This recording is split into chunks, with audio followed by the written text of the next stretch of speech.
حضرت یونس علیہ الصلوۃ والتسلیم اللہ تبارک و تعالیٰ نے آپ کو خلعت نبوت عطا فرمایا، اور نینوا ایک شہر ہوا کرتا تھا عراق میں، اس شہر کے لوگ آپ کی امت تھے۔ حضرت یونس علیہ الصلوۃ والتسلیم اپنی قوم میں تبلیغ فرماتے رہے، لیکن پوری قوم جو ہے بت پرستی کی شکار تھی، اور آپ کی تبلیغ سے کوئی ایک بھی مسلمان ہونے کو تیار نہیں۔ یونس علیہ السلام مسلسل انہیں سمجھاتے رہے، اللہ تعالیٰ کی طرف بلاتے رہے۔ پھر ایک وقت ایسا آیا کہ حضرت یونس علیہ السلام نے اللہ رب العزت کی بارگاہ میں عرض کیا کہ مولا، یہ میری قوم سنتی نہیں ہے، یہ راہ ہدایت پر آنا ہی نہیں چاہتی، میں انہیں کتنے دنوں سے تبلیغ کر رہا ہوں اور تیرے راہ کی طرف بلاتا ہوں، مگر ان میں سے کوئی نہیں آتا۔ اللہ عز و جل نے فرمایا، یونس بس ٹھیک ہے، اپنی قوم کو بشارت سنا دو عذاب کی، کہ بس 3 دن کے بعد خوفناک عذاب آئے گا اور اس میں وہ سب ہلاک و برباد ہو جائیں گے۔ حضرت یونس علیہ السلام اپنی قوم میں آئے اور اپنی قوم سے آخری مرتبہ کہا کہ دیکھو، اللہ عز و جل کی طرف سے مجھے یہ وحی آئی کہ اب اللہ تعالیٰ اس بستی پر عذاب نازل فرمائے گا، اور ایسا عذاب کہ تمہارے ساری نشانیاں ختم ہو جائیں گی۔ تو قوم میں بہت سارے لوگوں نے مذاق اڑایا کہ یہ ایسے ہی ڈرا رہے ہیں، بات کچھ ہے نہیں۔ لیکن ان میں سے جو عقل والے لوگ تھے، بوڑھے لوگ تھے، انہوں نے کہا، ہم نے آج تک یونس کو کبھی جھوٹ کہتے ہوئے نہیں سنا علیہ الصلوۃ والتسلیم۔ حضرت یونس علیہ السلام یا کوئی بھی نبی ہو، اعلان نبوت سے پہلے یا بعد میں کبھی انبیاء سے کوئی گناہ سرزد نہیں ہوتا۔ تو سارے لوگوں نے کہا، ہم نے آج تک انہیں کبھی جھوٹ بولتے ہوئے نہیں سنا یا مذاق کرتے ہوئے بھی نہیں دیکھا، تو بھلا کیوں ہمارے ساتھ ایسی بات کہیں گے؟ سوچو بچار میں تھے۔ پھر فیصلہ یہ کیا قوم نے کہ دیکھتے ہیں، 3 دن کا انہوں نے ٹائم دیا، اگر وہ 3 دن تک ہماری بستی میں ہی رہتے ہیں تو اس کا مطلب ہے یہ انہوں نے ایسی ڈرانے کے لیے کہا، اور اگر وہ نہیں رہتے ہیں بستی میں تو اس کا مطلب ہے کہ عذاب آئے گا۔ اور ہوا ایسی ہی۔ حضرت یونس علیہ السلام نے اپنی قوم کو ڈیٹ بتا دی، دن بتا دیا کہ اس دن تک عذاب آئے گا۔ اس سے پہلے حضرت یونس علیہ السلام بستی چھوڑ کر چلے گئے۔ اس بستی میں آپ نے قیام نہیں فرمایا۔ جس بستی میں عذاب آنے والا ہو، اللہ کے نبی نہیں رہتے۔ ہاں، جن بستیوں میں عذاب آیا ہے وہ نبیوں کے جانے کے بعد آیا ہے، نبی کے ہوتے ہوئے کسی قوم پر عذاب کبھی نہیں۔ ہاں، کہ نبیوں کو بھی اس عذاب میں آنا ہوا ہو، نہیں، ایسا نہیں۔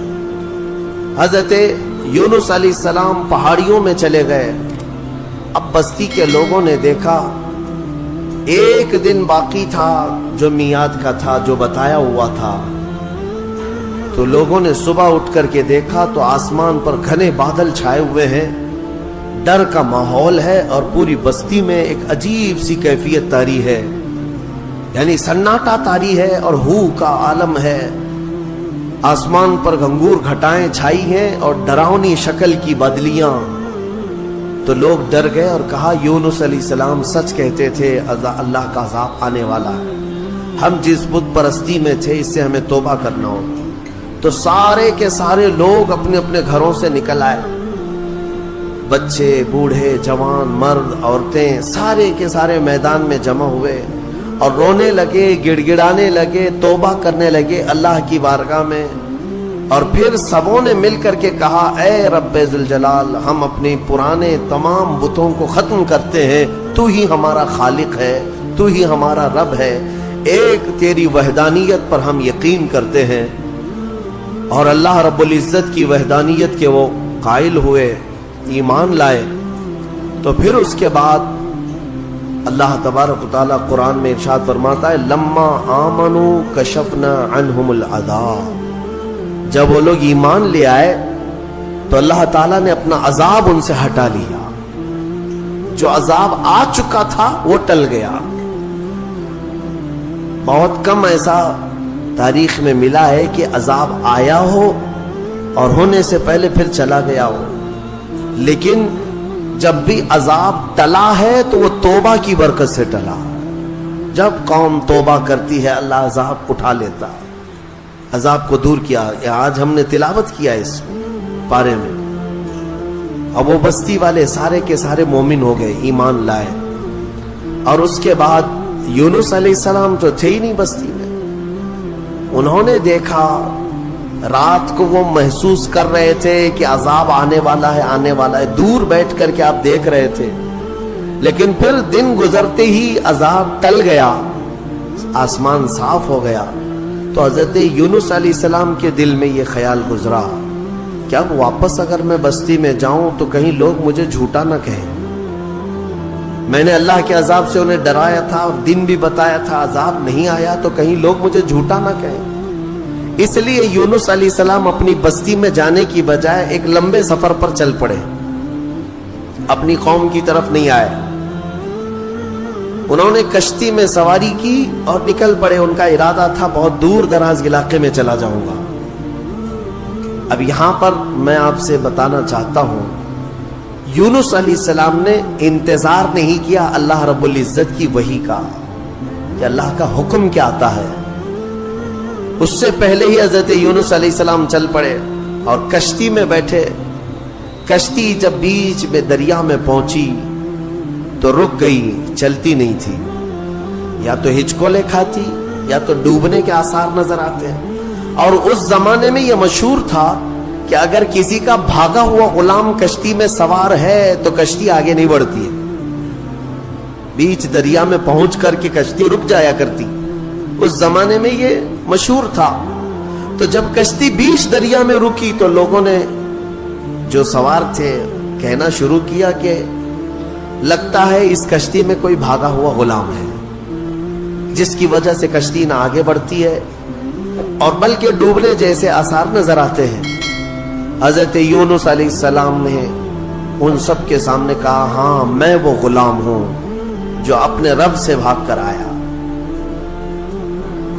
میں ہی ہوں، انتظار کیے بغیر آ گیا ہوں، لیکن آپ کی شرافت دیکھ کر کے لوگوں نے آپ کے ساتھ اچھا معاملہ کیا، لیکن ہوتا یہ تھا کہ جو بھاگا ہوا غلام ہے اسے اٹھا کر کشتی سے سمندر میں پھینکا جاتا تھا، تب کشتی آگے بڑھتی تھی۔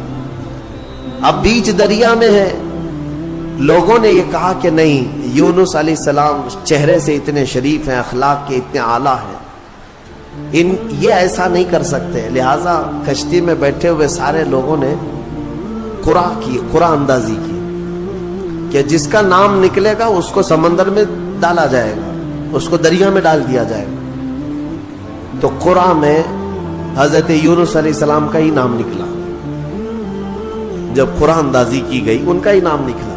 پھر بھی کشتی والوں نے کہا دل نہیں مانتا ہے کہ اتنے اعلیٰ اخلاق والے، اتنے حسین چہرے والے کسی نیک آدمی کو دریا میں ڈال دیا جائے۔ پھر دوبارہ قرآن اندازی کی گئی، دوسری بار جب قرآن اندازی کی گئی تو پھر یونس علیہ السلام کا نام آیا، تیسری بار قرآن اندازی کی گئی پھر حضرت یونس کا نام آیا۔ تو مجبوراً سب لوگوں کا اتفاق ہوا، حضرت یونس علیہ السلام کو اٹھا کر کے دریا میں ڈال دیا۔ یہ حضرت یونس علیہ السلام کا دریا میں جیسے ہی ڈالا جانا تھا، دریا میں موجود ایک بہت ہی بڑی قسم کی مچھلی نے منہ کھولا اور آپ کو نگل لیا۔ حضرت یونس علیہ السلام کو مچھلی نے نگل لیا۔ اب آپ مچھلی کے پیٹ میں چلے گئے، لیکن ایک بات یاد رکھیں، مچھلی کی غذا بن کر کے نہیں گئے تھے آپ کہ مچھلی نے نبی کو غذا بنا لیا ہو، لقمہ بنا لیا ہو، بلکہ مچھلی کو حکم تھا کہ یہ تیری غذا نہیں ہے بلکہ یہ میرے نبی کی امان گاہ ہے، حفاظت گاہ ہے۔ اور مچھلی کے پیٹ میں یونس علیہ السلام گھنٹہ، 2 گھنٹہ، 3 گھنٹہ، دن، 2 دن نہیں، 40 دن تک رہے، 40 دن تک مچھلی کے پیٹ میں رہے، اور وہ دریا میں آپ کو لے کر گھومتی رہی۔ مچھلی کے پیٹ میں اندر رہنا کیا یہ ممکن ہے یا ناممکن ہے؟ میرے عزیزوں، آپ کو حیرت ہوگی،